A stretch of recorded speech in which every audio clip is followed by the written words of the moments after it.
Hello, Jeff. Hi, Tamara. How you doing? Doing okay. That's good. Ready to talk exits again? Absolutely.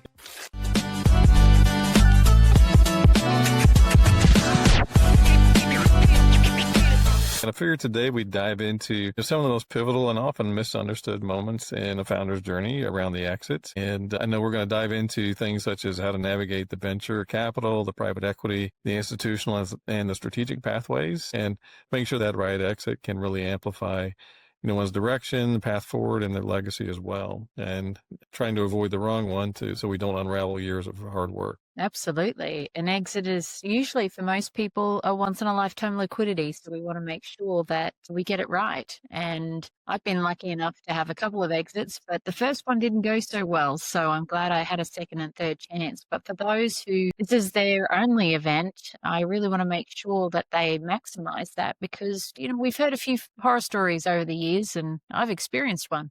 Do you want to share a bit about, the different exits you've had, what went right with some of them, what you've learned from them? Yeah, certainly. Look, I think it's important everyone talks about the details of the exit, which I know we'll do today, but I want to talk about something that most people, when they're talking on podcasts, don't talk about, which is how to make an exit based on your values alignment, which is really important. So when I had a look at which exits worked and which ones didn't, and at the end of the day, it's not just about creating wealth for you and your family. It's also about everybody that you leave in that business as well, all of those families, and making sure that business goes on to do better and greater things without you.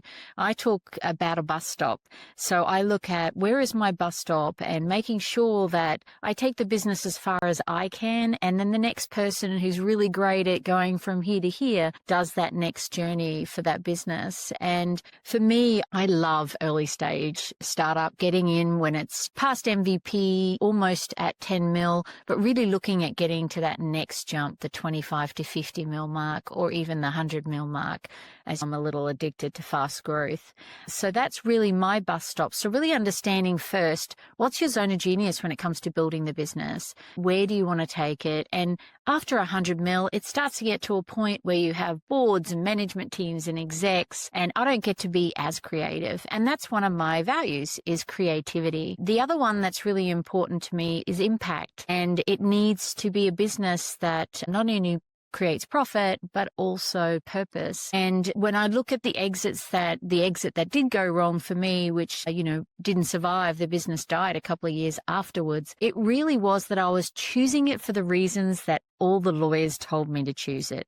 The best valuation, the best exit for me, the best position for me financially and legally, but no one mentioned, by the way, what about your values? Do the people who are buying the business, do they have the same values as you? Because that's really going to make sure that the business is set up to prosper. And in this case, it didn't. So that's really where the misalignment is. And if we're being honest with ourselves and we look back in business or even in anything in life, and we look at the compass of our values and see what things worked and what things didn't, the things that worked, our values were in alignment. So I know that's a weird way to open up, Jeff, but for me, I really want to stress that it's not just about the monetary gains, very important, but for me, money isn't one of my key drivers and values. Creativity, impact, all of those things are really important to me. So it's vital we have that conversation around values when we're talking about exits. But yeah, that resonates with me as well, because I know one of the companies that we were working on in a prior life when they were going through an acquisition. At this particular point,